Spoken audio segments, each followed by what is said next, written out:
Viewers welcome back now programme जी doctor साहब अगले इशू तो पहला ਅਸੀਂ ਆਪਣੇ ਦਰਸ਼ਕਾਂ ਦੇ ਜੋ ਫੇਸਬੁੱਕ ਮੈਸੇਜ ਨੇ ਉਹ ਲਵਾਂਗੇ। ਸਾਡੇ ਕੋਲ ਪਹਿਲੇ ਸੈਗਮੈਂਟ ਤੇ ਕਾਫੀ ਸਾਰੇ ਮੈਸੇਜ ਨੇ, ਅਸੀਂ ਸਭ ਦਾ ਬਹੁਤ-ਬਹੁਤ ਸ਼ੁਕਰੀਆ ਅਦਾ ਕਰਦੇ ਹਾਂ। ਮਨਜੀਤ ਸਿੰਘ ਮੁਠਾਰੂਸਾਨ ਲਿਖਦੇ ਨੇ ਪਾਕਿਸਤਾਨੀ ਨਿਊਕਲੀਅਰ ਪਾਵਰ ਏਸ਼ੀਆ 'ਚ ਬੈਲੈਂਸ ਕਰਦੀ ਹੈ। ਇਸ ਖਿੱਤੇ 'ਚ ਇੰਡੀਆ ਖਤਰਨਾਕ ਮੂਡ ਵਿੱਚ ਹੈ ਪਰ ਦੇਸ਼ ਦੀ ਜਨਤਾ ਇੰਡੀਆ ਦੇ ਬਲਵ ਵਿੱਚ ਨੇ। ਬਾਦ ਸਿੰਘ ਲਿਖਦੇ ਨੇ ਕਿ ਥੈਂਕ ਡਾਕਟਰ ਸਾਹਿਬ and TV84 for clearing different points. Kashmir वर्क जी सान लिखते हैं कि डॉक्टर साहब तुहानू ते तुहाडी सारी टीम नू वाहिगुरू जी का खालसा वाहिगुरू जी की फतेह और खालसा जिंदाबाद दे नारे लगांदे ने। जिंदाबाद जिंदाबाद जिंदाबाद जिंदाबाद जिंदाबाद। पैराडाइज खान लिखते हैं कि where is your office in UK address please. Mohammed Paradise Khan साहब ਅਸੀਂ UK ਚ ਨਹੀਂ ਅਮਰੀਕਾ ਚ ਹੈ USA ਔਰ ਸਾਡਾ ਨਿਊਯਾਰਕ ਦੇ ਵਿੱਚ TV84 ਦਾ ਜਿਹੜਾ ਆਫਿਸ ਹੈ ਲੌਂਗ ਆਈਲੈਂਡ। ਤੁਸੀਂ ਐਡਰੈਸ ਬੋਲਦੇ ਹਾਂ ਤੁਸੀਂ ਸਕਰੀਨ ਤੇ ਦੇਖ ਸਕਦੇ ਹੋ ਜਾਂ ਤੁਸੀਂ ਫੋਨ ਵੀ ਕਰ ਸਕਦੇ ਹੋ, ਗੂਗਲ ਵੀ ਕਰੋਗੇ TV84 ਨੂੰ ਤੇ ਤੁਹਾਨੂੰ ਐਡਰੈਸ ਮਿਲ ਜਾਏਗਾ। ਮੁਹੰਮਦ ਸ਼ਕੀਲ ਸਾਨ ਲਿਖਦੇ ਨੇ ਕਿ ਐਕਸਲੈਂਟ ਸਰਦਾਰ ਜੀ। ਤਾਰਿਕ ਖਾਨ ਵੀ ਲਿਖਦੇ ਨੇ, A ਸਿੰਘ ਕਾਲੂ ਸਾਨ ਲਿਖਦੇ ਨੇ, ਵਿਕਰਮਜੀਤ ਸਿੰਘ ਵੀ ਕਹਿੰਦੇ ਨੇ ਕਿ ਬ੍ਰੈਵੋ ਐਂਡ ਮਗਨਮਿੰਦਰ ਸਿੰਘ ਲਿਖਦੇ ਨੇ ਐਕਸਲੈਂਟ। काफ़ी मैसेज ने सब असी सब का बहुत बहुत शुक्रिया अदा करते हैं। इसी तरह दूसरे सैगमेंट से भी काफ़ी सारे मैसेज ने साडे वीर भैनों के, असी उन्हों का भी शुक्रिया अदा करते हैं। जी डॉक्टर साहब हुण असी चाहांगे जो अगला इशू है उस बारे अपने विचार दे दो। देखो अकालियां दा अजकल जिहड़ा है वो पतन का दौर शुरू है। सुखदेव सिंह भौर ਜਿਹੜੇ ਅਕਾਲੀ ਦਲ ਦੇ ਜਨਰਲ ਸੈਕਟਰੀ ਵੀ ਰਹੇ, ਸ਼੍ਰੋਮਣੀ ਕਮੇਟੀ ਮੈਂਬਰ ਵੀ ਸੀਨੀਅਰ, ਉਹਨਾਂ ਨੇ ਆਲਮੋਸਟ ਅੱਧੇ ਘੰਟੇ ਦੀ ਆਪਣੀ ਵੀਡੀਓ 'ਚ ਐਕਸਪਲੇਨ ਕੀਤਾ ਕਿ ਕਿਵੇਂ ਸੌਦਾ ਸਾਧ ਤੋਂ ਮੁਆਫੀ ਵਾਲਾ ਸਾਰਾ ਪਾਰਟ ਸੁਖਬੀਰ ਬਾਦਲ ਨੇ ਕੀਤਾ। ਬੀਬੀ ਕਿਰਨਜੋਤ ਕੌਰ ਜਿਹੜੇ ਐਗਜ਼ੈਕਟਿਵ ਮੈਂਬਰ ਵੀ ਰਹੇ ਔਰ ਸ਼੍ਰੋਮਣੀ ਕਮੇਟੀ ਸਿਟਿੰਗ ਮੈਂਬਰ ਨੇ, ਉਹਨਾਂ ਨੇ ਜਿਹੜਾ ਅੱਜ ਕਿਹਾ ਵੀ ਸੁਖਬੀਰ ਬਾਦਲ ਅਸਤੀਫਾ ਦੇ ਕਿਉਂਕਿ ਸਾਰੇ ਦੀ ਜ਼ਿੰਮੇਵਾਰੀ ਉਹਦੇ ਤੇ ਆਉਂਦੀ ਹੈ। ਉਹਨੇ ਸਿੱਖੀ ਪਰੰਪਰਾਵਾਂ ਨੂੰ ਠੇਸ ਪਹੁੰਚਾਈ ਹੈ। ਕੋਟਕਪੂਰਾ ਜਿੱਥੇ ਪਹਿਲਾਂ ਗੋਲੀ ਚੱਲੀ ਸਵੇਰੇ 6:30 ਵਜੇ ਔਰ ਇਹ ਸਾਹਮਣੇ ਆਇਆ ਕਿ ਕਿਵੇਂ ਉਸ ਦੇ ਆਰਡਰ ਸਿੱਧੇ ਤੌਰ ਤੇ ਪ੍ਰਕਾਸ਼ ਸਿੰਘ ਬਾਦਲ ਨੇ ਦਿੱਤੇ, ਜਿਹੜਾ ਕਿ 2:30 ਵਜੇ ਸਵੇਰ ਦੇ ਸੁਮੇਧ ਸੈਣੀ ਨਾਲ ਗੱਲਬਾਤ ਕਰ ਰਿਹਾ ਸੀ। ਕੋਟਕਪੂਰਾ ਤੋਂ ਜਿਹੜੇ ਸ਼੍ਰੋਮਣੀ ਕਮੇਟੀ ਮੈਂਬਰ ਨੇ ਬਾਦਲ ਦਲ ਦੇ, ਉਹਨਾਂ ਨੇ ਵੀ ਅਸਤੀਫਾ ਦਿੱਤਾ ਆਪਣੇ ਅਹੁਦੇ ਤੋਂ। ਸੋ ਕੁੱਲ ਮਿਲਾ ਕੇ ਹੁਣ ਇਹ ਜਿਹੜਾ ਚੈਲੰਜ ਹੈ, ਪ੍ਰੋਟੈਸਟ ਵੀ ਹੋਏ ਨੇ ਔਰ ਅੱਜ ਜਦੋਂ ਕਿ ਫਰੀਦਕੋਟ ਦੇ ਵਿੱਚ ਬਾਦਲ ਨੇ ਆ ਕੇ ਬੋਲਣਾ ਸੀ, ਉੱਥੇ ਸੈਂਕੜਿਆਂ ਦੀ ਗਿਣਤੀ 'ਚ ਜਿਹੜੇ ਪੰਥ ਪ੍ਰਸਤ ਸਿੱਖ ਨੇ ਉਹ ਪਹੁੰਚੇ ਹੋਏ ਸੀ। ਹਾਲਾਂਕਿ ਪੁਲਿਸ ਨੇ ਉਹਨਾਂ ਨੂੰ ਖਦੇੜਿਆ ਔਰ ਬਾਅਦ ਦੇ ਵਿੱਚ ਉੱਥੇ ਸੁਖਬੀਰ ਆਇਆ ਵੀ। ਲੇਕਿਨ ਇਸ 'ਚ ਕੋਈ ਸ਼ੱਕ ਨਹੀਂ ਹੈ ਕਿ ਜਿੱਥੇ ਜਿੱਥੇ ਸਿੱਖ ਬੈਠੇ ਨੇ ਇਹ ਇੱਕ ਭਾਵੇਂ ਹੌਲੀ ਹੌਲੀ ਬਿਲਟ ਹੋ ਰਹੀ ਹੈ ਗੱਲ, ਪਰ ਇਹ ਗੱਲ ਬਿਲਕੁਲ ਹੁਣ ਸਪਸ਼ਟ ਹੈ, ਜਿਹਨੂੰ ਪੰਜਾਬੀ 'ਚ ਕਹਿੰਦੇ ਨੇ ਚਿੱਟੇ ਦਿਨ ਦੀ ਤਰ੍ਹਾਂ ਸਾਫ਼ ਹੈ ਕਿ ਇਹਨਾਂ ਨੇ ਉਹਨੂੰ ਸੌਦਾ ਸਾਧ ਨੂੰ ਬਿਲਟ ਵੀ ਕੀਤਾ। ਜਿਵੇਂ ਸ਼ਸ਼ੀਕਾਂਤ ਡਾਇਰੈਕਟਰ ਜਨਰਲ ਇੰਟੈਲੀਜੈਂਸ ਨੇ ਕਿਹਾ ਕਿ ਵੀ ਕਿਵੇਂ ਅੰਦਰ ਗੁਰੂ ਸਾਹਿਬ ਵਰਗੀ ਪੋਸ਼ਾਕ ਪਹੁੰਚਾਉਣ ਦਾ ਵੀ ਸੁਖਬੀਰ ਬਾਦਲ ਨੇ ਆਰਡਰ ਕੀਤਾ, ਅੰਦਰ ਫੋਟੋਆਂ ਵੀ ਖਿੱਚੀਆਂ, ਉਹਨੂੰ ਐਡਵਰਟਾਈਜ਼ ਵੀ ਕੀਤਾ ਇੰਡੀਅਨ ਐਕਸਪ੍ਰੈਸ ਅਜੀਤ ਦੇ ਵਿੱਚ।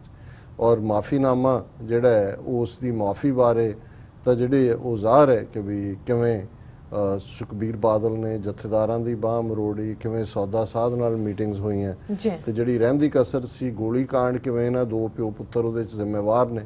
ਹੁਣ ਕੋਈ ਸ਼ੱਕ ਨਹੀਂ। ਔਰ ਜੇ ਇਸ ਤੋਂ ਬਾਅਦ ਵੀ ਕੋਈ ਇਸ ਪਾਰਟੀ ਦੇ ਨਾਲ ਕੋਈ ਨਾਤਾ ਰੱਖਦਾ ਹੈ, ਕੋਈ ਰਿਸ਼ਤਾ ਰੱਖਦਾ ਹੈ, ਕੋਈ ਇਹਨਾਂ ਦੇ ਨਾਲ ਈਵਨ ਕੋਈ ਸਮਾਜਿਕ ਵੀ ਰੱਖਦਾ, ਮੈਂ ਸਮਝਦਾ ਵੀ ਉਹ ਪੰਥ ਧਰੋਹੀ ਹੈ। ਔਰ ਇਹਦੇ 'ਚ ਕੋਈ ਸ਼ੱਕ ਨਹੀਂ ਹੈ ਵੀ ਇੰਨਾ ਕਰੂਪ ਚਿਹਰਾ ਸਾਡੇ ਮਿੱਤਰ ਨੇ ਹਿਊਸਟਨ 'ਚ ਜਰਨੈਲ ਸਿੰਘ, ਉਹ ਪਰਸੋਂ ਜਦੋਂ ਉਹਨਾਂ ਨਾਲ ਗੱਲ ਹੋ ਰਹੀ ਸੀ ਉਹਨਾਂ ਨੇ ਇੱਕ ਬਰੀਫ ਜਿਹੀ ਕਹਾਣੀ ਸੁਣਾਈ। ਮੈਂ ਸਮਝਦਾ ਕਿ ਜਿਹੜੀ ਅਸਲੀ ਗੱਲ ਹੈ, ਕਿਉਂਕਿ ਜਦੋਂ ਅਸੀਂ ਅਕਾਲੀਆਂ ਦੀ ਖੂਬਸੂਰਤ ਤਾਰੀਖ ਜਿਹੜੀ 1920 'ਚ ਤਿਆਗ ਦੀ ਮੂਰਤ ਅਕਾਲੀ ਔਰ ਅੱਜ ਕਿਸ ਹੱਦ ਤੱਕ ਪਹੁੰਚ ਗਏ ਕਿ ਇੱਕ ਆਰਟਿਸਟ ਜਿਹਨੇ ਸੋਚਿਆ ਕਿ ਮੈਂ ਰੱਬ ਨੂੰ ਚਿੱਤਰਾਂ ਕਿ ਰੱਬ ਕਿਵੇਂ ਕਿਹੋ ਜਿਹਾ ਹੋਏਗਾ, ਉਹ ਦੁਨੀਆ ਉਹ ਸਾਰੀ 10-15 ਸਾਲ ਘੁੰਮਦਾ ਰਿਹਾ ਕਿ ਰੱਬ 'ਚ ਦਇਆ ਵੀ ਹੈ, ਮਾਸੂਮੀਅਤ ਵੀ ਹੈ, ਉਹ ਭਲਾ ਵੀ ਹੈ, ਭੋਲਾ ਵੀ ਹੈ। ਔਰ ਉਹ ਇੱਕ ਪਹਾੜ ਤੇ ਪਹੁੰਚਿਆ, ਇੱਕ ਬੱਚਾ ਛੋਟਾ 10-12 ਸਾਲ ਦਾ ਜਿਹੜਾ ਭੇਡਾਂ ਚਰਾ ਰਿਹਾ ਸੀ, ਪੱਥਰ ਤੇ ਬੈਠੇ ਸੀ, ਉਹਨੂੰ ਲੱਗਿਆ ਵੀ ਇਹਦੇ 'ਚ ਉਹ ਸਾਰੇ ਗੁਣ ਨੇ ਜਿਹੜੇ ਰੱਬ 'ਚ ਨੇ ਔਰ ਇਹ ਰੱਬੀ ਨੂਰ ਹੈ। ਔਰ ਉਹਨੇ ਉਹਦਾ ਚਿੱਤਰ ਬਣਾਇਆ, ਉਹਦੀਆਂ ਹਜ਼ਾਰਾਂ ਕਾਪੀਆਂ ਜਿਹੜੀਆਂ ਨੇ ਉਹ ਦੁਨੀਆ ਭਰ 'ਚ ਗਈਆਂ 10-15 ਸਾਲ ਬੁਢਾਪੇ ਦੇ ਨੇੜੇ ਉਹਨੇ ਕਿਹਾ ਕਿ ਜੀ ਮੈਂ ਰੱਬ ਤਾਂ ਬਣਾ ਰਿਹਾ, ਹੁਣ ਮੈਂ ਸ਼ੈਤਾਨ ਬਣਾਵਾਂ ਕਿ ਜਿਹੜਾ ਉਹ ਕਿੱਦਾਂ ਦਾ ਹੋਏਗਾ। ਉਹ 5-7 ਸਾਲ ਫਿਰ ਘੁੰਮਦਾ ਰਿਹਾ, ਉਹ ਇੱਕ ਜੇਲ੍ਹ 'ਚ ਪਹੁੰਚਿਆ, ਉਹਨੇ ਦੇਖਿਆ ਕਿ ਇੱਕ ਬੜਾ ਖਤਰਨਾਕ ਖੂਨੀ ਅੱਖਾਂ ਔਰ ਚਿਹਰਾ ਉਸ ਦਾ ਬਿਲਕੁਲ ਖੌਫ ਕਰਨ ਵਾਲਾ। ਉਹਨੇ ਕਿਹਾ ਜੀ ਇੱਦਾਂ ਦਾ ਸ਼ੈਤਾਨ ਹੋਏਗਾ। ਉਹਨੇ ਉਹਨੂੰ ਬਿਠਾਇਆ, ਜਦੋਂ ਉਹਦਾ ਉਹ ਚਿੱਤਰ ਕੰਪਲੀਟ ਹੋਇਆ ਤੇ ਉਹ ਜਿਹੜਾ ਸ਼ੈਤਾਨ ਹੈ ਉਹ ਰੋਣ ਲੱਗ ਪਿਆ। ਉਹਨੂੰ ਕਹਿੰਦਾ ਕਿ ਤੂੰ ਕਿਉਂ ਰੋਇਆ? ਕਹਿੰਦਾ ਵੀ ਤੂੰ ਮੈਨੂੰ ਨਹੀਂ ਪਛਾਣਿਆ, ਮੈਂ ਤੈਨੂੰ ਪਛਾਣਿਆ, ਮੈਂ ਉਹੀ ਹਾਂ ਜਿਹਨੂੰ ਤੂੰ ਕਦੇ ਚਿੱਤਰਿਆ ਸੀ ਬਾਲ ਰੂਪ ਦੇ ਵਿੱਚ, ਪਰ ਜ਼ਿੰਦਗੀ 'ਚ ਆਪਣੀਆਂ ਕਰਤੂਤਾਂ ਦੇ ਨਾਲ ਉਹ ਬੰਦਾ ਜਿਹੜਾ ਜਿਹਦੇ 'ਚ ਉਹਨੂੰ ਸਾਰੇ ਰੱਬ ਵਾਲੇ ਗੁਣ ਨਜ਼ਰ ਆਉਂਦੇ ਸੀ ਉਹ ਸ਼ੈਤਾਨੀ ਹੈ। ਇਹ ਕਹਿ ਕੇ ਉਹਨਾਂ ਨੇ ਕਿਹਾ ਕਿ ਜੀ ਅਕਾਲੀਆਂ ਦੀ ਹਿਸਟਰੀ ਕਿੱਥੇ, ਅਕਾਲੀ ਤਿਆਗ ਦੀ ਮੂਰਤ, ਕੁਰਬਾਨੀ ਦੀ ਮੂਰਤ ਕਿੱਥੇ ਸੀ, ਔਰ ਅੱਜ ਕਿਸ ਕਦਰ ਇਹ ਸਾਰੇ ਸ਼ੈਤਾਨ ਦੀ ਮੂਰਤ ਜਿਹੜੇ ਆਪਣੇ ਗੁਰੂ ਨੂੰ ਬੇਅਦਬ ਕਰਨ ਤੇ ਲੱਗੇ ਹੋਏ, ਇਸ ਤੋਂ ਵੱਡਾ ਸ਼ੈਤਾਨ ਕੀ ਹੋ ਸਕਦਾ। ਸੋ ਮੈਂ ਕਿਹਾ ਜੀ ਇਹ ਵਾਕਿਆ ਹੀ ਇਹ ਕਹਾਣੀ ਅਕਾਲੀ ਦਲ ਦਾ 1920 ਤੋਂ 2018 ਤੱਕ ਦਾ ਇਤਿਹਾਸ ਬਿਆਨ ਕਰਦੀ ਜੀ। ਡਾਕਟਰ ਸਾਹਿਬ ਬਿਲਕੁਲ, ਹੁਣ ਤਾਂ ਸਾਡੇ ਦਰਸ਼ਕਾਂ ਦਾ ਤੋਂ ਅੱਜ ਦਾ ਵਿਚਾਰ। ਅੱਜ ਦੇ ਵਿਚਾਰ ਲਈ ਅਸੀਂ ਚੌਥੇ ਪਾਤਸ਼ਾਹ ਦਾ ਸ਼ਬਦ ਇੱਕ ਓਂਕਾਰ ਸਤਿਗੁਰ ਪ੍ਰਸਾਦ ਮਹੱਲਾ ਚੌਥਾ ਜੀ, ਰਾਗ ਆਸਾ ਘਰ ਛੇਵਾਂ ਕੇ ਤੀਸਰਾ, ਇਸ ਨੂੰ ਵਿਚਾਰ ਲਈ ਚੁਣਿਆ। ਹੱਥ ਕਰ ਤੰਤ ਵਜਾਵੈ ਜੋਗੀ, ਥੋਥਰ ਵਾਜੈ ਬੈਨ, ਗੁਰਮਤਿ ਹਰ ਗੁਣ ਬੋਲੋ ਜੋਗੀ, ਇਹੋ ਮਨੁਆ ਹਰ ਰੰਗ ਭੇਨ, ਜੋਗੀ ਹਰ ਦੇਹੋ ਮਤੀ ਉਪਦੇਸ਼, ਜੁਗ ਜੁਗ ਹਰ ਹਰ ਏਕੋ ਵਰਤੈ, ਤਿਸ ਆਗੈ ਹਮ ਆਦੇਸ। ਰਹਾਓ। ਜਿਵੇਂ ਰਹਾਓ ਦੀ ਤੁਕ ਕੇਂਦਰੀ ਨੁਕਤਾ ਹੁੰਦਾ, ਔਰ ਗੁਰੂ ਸਾਹਿਬ ਦੇ ਵੇੜੇ ਅੱਜ ਵੀ ਹੁਣ ਜੋਗੀਆਂ ਦੇ ਵਾਲੋਂ ਰਾਮਦੇਵ ਹੋਏ ਕਿ ਸ਼੍ਰੀ ਸ਼੍ਰੀ ਸ਼੍ਰੀ ਸ਼੍ਰੀ ਰਵੀ ਸ਼ੰਕਰ ਹੋਏ, ਕਿਵੇਂ ਲੋਕ ਦੌੜਦੇ ਨੇ, ਸਿੱਖ ਵੀ ਕਈ ਕਮਲੇ ਪਿੱਛੇ ਲੱਗੇ ਹੁੰਦੇ ਨੇ। ਔਰ ਉਸ ਪੀਰੀਅਡ 'ਚ ਤਾਂ ਯੋਗ ਮਤ ਸਾਰੇ ਹੀ ਨਾਰਥ ਦੇ ਵਿੱਚ ਉਸ ਖਿੱਤੇ ਦੇ ਬਹੁਤ ਪਾਵਰਫੁਲ ਸੀ। ਇਹਨਾਂ ਦੇ ਜੋਗੀਆਂ ਦੇ 12 ਫਿਰਕੇ, ਇਹਨਾਂ 'ਚ ਆਈ ਪੰਥ ਬੜਾ ਉੱਚਾ, ਔਰ 4 ਪੌੜੀਆਂ ਜਪਜੀ ਸਾਹਿਬ ਦੀਆਂ, ਮੁੰਦਾ ਸੰਤੋਖ ਭੁਗਤ ਗਿਆਨ, ਏਕਾ ਮਾਈ ਆਸਣ ਲੋਏ ਲੋਏ ਭੰਡਾਰ, ਯੋਗ ਮਤ ਦੀਆਂ ਜਿਹੜੀਆਂ ਉਹਨਾਂ ਦੇ ਸਿੰਬਲ ਸੀ, ਔਰ ਜੋਗੀਆਂ ਨੂੰ ਐਡਰੈਸ ਕਰਦੇ ਹੀ ਗੁਰੂ ਸਾਹਿਬ ਨੇ ਬਿਆਨੀਆਂ। ਸਿੱਧ ਜੋਗੀ ਇਹ ਸਾਰੇ ਇਹਨਾਂ ਦੇ ਕੋਈ ਜੰਗਮ ਸਰੇਵੜੇ, ਇਹ ਅੱਡ-ਅੱਡ ਕੈਟਾਗਰੀਜ਼ ਸੀ। ਸੋ ਇਹ ਸ਼ਬਦ ਦਾ ਮੁੱਖ, ਕਿਉਂਕਿ ਜੋਗੀ ਜਿਹੜੇ ਨੇ ਇਹ ਸ਼ਿਵ ਜੀ ਨੂੰ ਆਪਣਾ ਮੰਨਦੇ ਨੇ ਗੁਰੂ, ਔਰ ਸ਼ਿਵ ਜੀ ਦੇ ਨਾਲ ਵੀਣਾ ਜੁੜੀ ਹੋਈ ਹੈ, ਅਸੀਂ ਉਹਨੂੰ ਤੂੰਬੀ ਕਹਿ ਦਾਂਗੇ ਕਿ ਉਹ ਉਹਨੂੰ ਵਜਾਉਂਦੇ ਨੇ, ਤੰਤੀ ਸਾਜ਼ ਹੈ। ਔਰ ਇਸ ਸ਼ਬਦ 'ਚ ਉਹਨਾਂ ਦੇ ਸਿੰਬੋਲਿਜ਼ਮ ਨੂੰ ਇਸਤੇਮਾਲ ਕਰਕੇ ਗੁਰੂ ਸਾਹਿਬ ਨੇ ਚੌਥੇ ਪਾਤਸ਼ਾਹ ਨੇ ਫਰਮਾਇਆ, ਜੋਗੀ ਹਰ ਦੇਹੋ ਮਤੀ ਉਪਦੇਸ਼, ਜੁਗ ਜੁਗ ਹਰ ਹਰ ਏਕੋ ਵਰਤੈ, ਤਿਸ ਆਗੈ ਹਮ ਆਦੇਸ਼।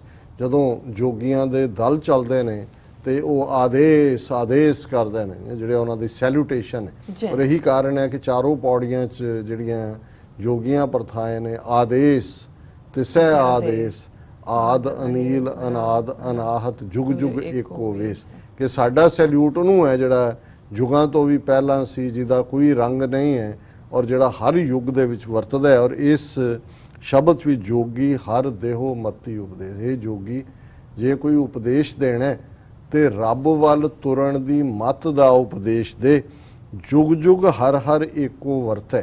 ਇਹ ਤੇਰਾ ਸ਼ਿਵ ਜੀ ਇੱਕ ਯੁੱਗ ਜਾਂ ਇੱਕ ਵੀਣਾ ਨਾਲ ਜੁੜਿਆ ਹੋਇਆ ਹੈ, ਲੇਕਿਨ ਜਿਹੜਾ ਵਾਹਿਗੁਰੂ ਇਸ ਸਾਰੀ ਕਾਇਨਾਤ ਨੂੰ ਬਣਾਉਣ ਵਾਲਾ ਹੈ ਉਹ ਯੁਗਾਂ ਤੋਂ ਪਹਿਲਾਂ ਵੀ ਸੀ, ਜਦੋਂ ਯੁੱਗ ਨੇ ਤਾਂ ਵੀ ਹੈ, ਜਦੋਂ ਨਹੀਂ ਰਹਿਣਗੇ ਉਹ ਤਾਂ ਵੀ ਹੈ। ਤਿਸ ਆਗੈ ਹਮ ਆਦੇਸ਼, ਅਸੀਂ ਤੇਰੇ ਸ਼ਿਵ ਦੇ ਅੱਗੇ ਸੈਲੂਟ ਨਹੀਂ ਕਰਦੇ ਆਦੇਸ਼, ਸਾਡਾ ਸੈਲੂਟ ਉਸ ਨਿਰੰਕਾਰ ਦੇ ਅੱਗੇ ਹੈ ਜਿਹੜਾ ਯੁਗਾਂ ਤੋਂ ਬਿਯੋਂਡ ਹੈ। ਔਰ ਉਹਦੀ ਸ਼ੁਰੂਆਤ ਹੈ ਹੱਥ ਕਰ ਤੰਤ ਵਜਾਵੇ ਜੋਗੀ, ਥੋਥਰ ਵਾਜੇ ਬੇਨ, ਕਿ ਤੂੰ ਹੱਥ ਦੇ ਵਿੱਚ ਉਸ ਨੂੰ ਤੰਤੀ ਨੂੰ ਆਪਣਾ ਸਾਜ਼ ਨੂੰ ਵਜਾਉਂਦਾ ਹੈ, ਔਰ ਤੇਰੀ ਵੀਨਾ ਜਿਹੜੀ ਹੈ ਉਹ ਵੱਜ ਰਹੀ ਹੈ। ਗੁਰਮਤਿ ਹਰ ਗੁਣ ਬੋਲੋ ਜੋਗੀ, ਹੇ ਜੋਗੀ ਬਜਾਏ ਉਰਾ ਪਰਾ ਗਾਣ ਦੇ ਉਸ ਰੱਬ ਦੇ ਗੁਣ ਗਾਇਨ ਦੀ ਗੱਲ ਕਰੋ। ਇਹ ਮਨੁਆ ਹਰ ਰੰਗ ਭੇਨ, ਜਦੋਂ ਤੁਸੀਂ ਰੱਬ ਦੇ ਗੁਣ ਗਾਓਗੇ ਤੇ ਇਹ ਮਨੁਆ ਮਨ ਰੱਬ ਦੇ ਰੰਗ ਵਿੱਚ ਭਿੱਜ ਜਾਏਗਾ, ਭੇਨ ਹੋਏਗਾ। ਗਾਵੇ ਰਾਗ ਭਾਂਤ ਬਹੁ ਬੋਲੇ, ਇਹੋ ਮਨੁਆ ਖੇਲੈ ਖੇਲ, ਜੋਵੈ ਕੂਪ ਸਿੰਚਨ ਕੋ ਬਸਧਾ, ਉੱਠ ਬੈਲ ਗਏ ਚਰ ਬੇਲ। ਕਿ ਜਿਹੜੇ ਅੱਡ-ਅੱਡ ਕਿਸਮ ਦੇ ਰਾਗ ਨੇ ਜਾਂ ਦੁਨੀਆ ਦੇ ਵਿੱਚ ਜਿਹੜੀ ਅਸੀਂ ਕਿਰਤ ਵਿਹਾਰ ਕਰਦੇ ਹਾਂ, ਇਹ ਮਨ ਦੀਆਂ ਖੇਲਾਂ ਨੇ, ਮਨੁਆ ਖੇਲੇ ਖੇਲੇ ਮਨ ਹੀ ਜਿਹੜਾ ਹੈ ਕਰਦਾ ਹੈ। ਔਰ ਜੋ ਵੈ ਕੂਪ ਸਿੰਚਨ ਕੋ ਬਸੁਧਾ, ਬਸੁਧਾ ਜ਼ਮੀਨ ਨੂੰ ਕਹਿੰਦੇ ਨੇ, ਕੂਪ ਖੂਹ ਨੂੰ ਕਹਿੰਦੇ ਨੇ। ਔਰ ਜ਼ਾਹਰ ਹੈ ਬੌਲਦਾਂ ਦੇ ਨਾਲ ਖੂਹ ਸਿੰਚਿਆ ਜਾਂਦਾ ਸੀ ਜੀ ਕਿ ਭਾਈ ਇਹ ਜਿਹੜਾ ਸਾਡਾ ਮਨ ਰੂਪੀ ਖੇਤ ਹੈ, ਇਸ ਨੂੰ ਤਾਂ ਜਿਹੜਾ ਹੈ ਉੱਠ ਬੈਲ ਗਏ ਚਰ ਬੇਲ, ਕਿ ਵੀ ਜਿਹੜੀਆਂ ਵੇਲਾਂ ਨੇ ਉਹਨਾਂ ਨੂੰ ਤਾਂ ਬੈਲ ਖਾ ਗਏ, ਜਿਹੜੇ ਖੇਤ ਉਹਨਾਂ ਨੇ ਸਿੰਜਣੇ ਸੀ। ਮਤਲਬ ਇਹ ਹੈ ਵੀ ਸਾਡੇ ਮਨ ਵਿਚਲੇ ਵਿਕਾਰ ਸਾਡੀ ਉਸ ਇਕਾਗਰਤਾ ਨੂੰ ਖਾ ਜਾਂਦੇ ਨੇ। ਔਰ ਇਹ ਜਿਹੜਾ ਸਿੰਚਣਾ ਹੁੰਦਾ ਹੈ ਉਸ ਦੀ ਇਰੀਗੇਸ਼ਨ ਹੈ ਮਨ ਨੂੰ ਉਸ ਰੱਬ ਦੇ ਪਿਆਰ ਦੇ ਰੰਗ 'ਚ ਭਿੱਜਣਾ। ਉਹ ਤਾਂ ਵਿਕਾਰਾਂ ਦਾ ਜਿਹੜੇ ਬੌਲਦ ਨੇ ਉਹ ਉਹਨਾਂ ਵੇਲਾਂ ਨੂੰ ਖਾ ਰਹੇ ਨੇ। ਜੀ ਕਾਇਆ ਨਗਰ ਮੈਂ ਕਰਮ ਹਰ ਬੋਵੋ, ਹਰ ਜਾਮੇ ਭਰਿਆ ਖੇਤ ਮਨੁਆ ਅਸਥਿਰ, ਬੈਲ ਮਨ ਜੋਵੋ ਹਰ ਸਿੰਚੋ ਗੁਰਮਤਿ ਜੀਤ। ਕਾਇਆ ਨਗਰ ਕਿ ਇਹ ਜਿਵੇਂ ਸਾਰਾ ਸਰੀਰ ਸਾਡੀ ਕਾਇਆ ਉਹ ਸ਼ਹਿਰ ਹੈ। ਮੈਂ ਕਰਮ ਹਰ ਬੋਵੋ, ਜੇ ਤੂੰ ਬੀਜਣਾ ਕੁਛ ਤੇ ਰੱਬ ਦੇ ਪਿਆਰ ਦਾ ਬੀਜ ਵੀ ਜਿਹੜੇ ਤੇਰਾ ਬੀਜ ਹੈ ਉਹ ਤੇਰੇ ਉਸ ਪਿਆਰ ਦਾ ਹੋਏ। ਹਰ ਜਾਮੇ ਹਰਿਆ ਖੇਤ, ਕਿ ਜੇ ਰੱਬ ਦਾ ਬੀਜ ਹੈ ਤੇ ਫਿਰ ਉਹ ਜੰਮ ਪਏਗਾ। ਜਾਮੇ ਦਾ ਮਤਲਬ ਹੈ ਜੰਮਿਆ। ਔਰ ਹਰਿਆ ਖੇਤ ਤੇਰਾ ਮਨ ਤਨ ਜਿਹੜਾ ਹੈ ਉਹ ਵਿਕਾਸ ਦੇ ਵਿੱਚ ਹੋਏਗਾ, ਹਰਿਆ ਭਰਿਆ ਹੋਏਗਾ। ਮਨੁਆ ਅਸਥਿਰ, ਜੇ ਮਨ ਦੇ ਵਿੱਚ ਅਸਥਿਰਤਾ, ਬੈਲ ਮਨ ਜੋਵੋ, ਤੇ ਫਿਰ ਮਨ ਜਿਹੜਾ ਹੈ ਉਹ ਬੈਲ ਵਾਂਗ ਉਹਨੂੰ ਆਪਣੀ ਮਰਜ਼ੀ ਦੇ ਨਾਲ ਜਿਹੜਾ ਉਹ ਖਿੱਚੀ ਫਿਰੇਗਾ। ਹਰ ਸਿੰਚੋ ਗੁਰਮਤਿ ਜੀਤ, ਜੇ ਗੁਰਮਤਿ ਦੀ ਜਿੱਤ ਕਰਵਾਣੀ ਹੈ ਤੇ ਰੱਬ ਦੇ ਨਾਮ ਦੇ ਉਸ ਬੀਜ ਦੇ ਨਾਲ ਉਸ ਨੂੰ ਸਿੰਚੋ। ਅਖੀਰ 'ਚ ਗੁਰੂ ਸਾਹਿਬ ਫਰਮਾਉਂਦੇ ਨੇ, ਜੋਗੀ ਜੰਗਮ ਸ੍ਰਿਸ਼ਟ ਸਭ ਤੁਮਰੀ, ਜੋ ਦੇਹੋ ਮਤੀ ਤਿਤ ਚੇਲ, ਜਨ ਨਾਨਕ ਕੇ ਪ੍ਰਭ ਅੰਤਰ ਜਾਮੀ, ਹਰ ਲਾਵੋ ਮਨੁਆ ਪੇਲ। ਕਿ ਹੇ ਵਾਹਿਗੁਰੂ ਇਹ ਜੋਗੀ ਹੋਣ ਜੰਗਮ ਹੋਣ, ਇਹ ਵੀ ਸ਼ਿਵ ਭਗਤਾਂ ਦਾ ਇੱਕ ਸਰੇਵੜਿਆਂ ਦਾ ਸੈਕਟ ਹੈ। ਸ੍ਰਿਸ਼ਟ ਸਭ ਤੁਮਰੀ, ਇਹ ਸਾਰੇ ਤੇਰੇ ਨੇ। ਜੋ ਦੇਹੋ ਮਤੀ ਤਿਤ ਚੇਲ, ਕਿ ਜਿਉਂ ਜਿਹੀ ਵਾਹਿਗੁਰੂ ਤੁਸੀਂ ਅਕਲ ਦਿੰਦੇ ਹੋ ਉਵੇਂ ਹੀ ਉਹ ਚੱਲਦੇ ਨੇ। ਜਨ ਨਾਨਕ ਕੇ ਪ੍ਰਭ ਅੰਤਰ ਜਾਮੀ, ਹੇ ਵਾਹਿਗੁਰੂ ਚੌਥੇ ਪਾਤਸ਼ਾਹ ਫਰਮਾਉਂਦੇ ਨੇ, ਤੁਸੀਂ ਮੇਰੇ ਵਾਹਿਗੁਰੂ ਹੈ ਸਤਿਗੁਰੂ, ਤੁਸੀਂ ਦਿਲਾਂ ਦੀਆਂ ਜਾਣਨ ਵਾਲਿਓ। ਹਰ ਲਾਵੋ ਮਨੁਆ ਪੇਲ, ਪੇਲ ਹੈ ਪ੍ਰੇਰ ਕੇ, ਜੀ ਕਿ ਤੁਸੀਂ ਮੇਰੇ ਮਨ ਨੂੰ ਪ੍ਰੇਰ ਕੇ ਆਪਣੀ ਪ੍ਰੀਤ ਦੇ ਨਾਲ ਲਾਓ। ਇਹ ਅੱਜ ਦਾ ਵਿਚਾਰ ਹੈ ਜੀ। ਡਾਕਟਰ ਸਾਹਿਬ ਤੁਹਾਡਾ ਬਹੁਤ ਬਹੁਤ ਸ਼ੁਕਰੀਆ, ਤੁਸੀਂ ਅੱਜ ਦੇ ਅਹਿਮ ਇਸ਼ੂ ਤੇ ਅੱਜ ਦਾ ਵਿਚਾਰ ਸਾਡੇ ਦਰਸ਼ਕਾਂ ਨਾਲ ਸਾਂਝਾ ਕੀਤਾ। ਅਸੀਂ ਆਪਣੇ ਵਿਊਅਰਸ ਕੋਲ ਲੈਂਦੇ ਹਾਂ ਇਜਾਜ਼ਤ। ਵਿਊਅਰਸ, ਸਾਡੇ ਪ੍ਰੋਗਰਾਮ ਦਾ ਸਮਾਂ ਇੱਥੇ ਸਮਾਪਤ ਹੁੰਦਾ। ਤੁਸੀਂ ਆਪਣੀ ਰਾਏ ਤੇ ਸੁਝਾਅ ਸਾਨੂੰ ਭੇਜਣਾ ਭੁੱਲਣਾ। ਸਾਡੇ ਇਸ ਪਤੇ ਤੇ sos@tv84.tv ਤੇ ਅਸੀਂ ਆਪਣਾ ਪ੍ਰੋਗਰਾਮ ਲੈ ਕੇ ਫਿਰ ਦੁਬਾਰਾ ਹਾਜ਼ਰ ਹੋਵਾਂਗੇ। ਤਦ ਤੱਕ ਲਈ ਮੈਨੂੰ ਤੇ ਆਪਣਾ ਸੁਣਾ ਗਿਆ ਦਿਓ। ਦੇਖਦੀ ਰਹੋ TV84, ਬੁਲਾ ਦਿਓ ਫਤਿਹ। ਵਾਹਿਗੁਰੂ ਜੀ ਕਾ ਖਾਲਸਾ, ਵਾਹਿਗੁਰੂ ਜੀ ਕੀ ਫਤਿਹ।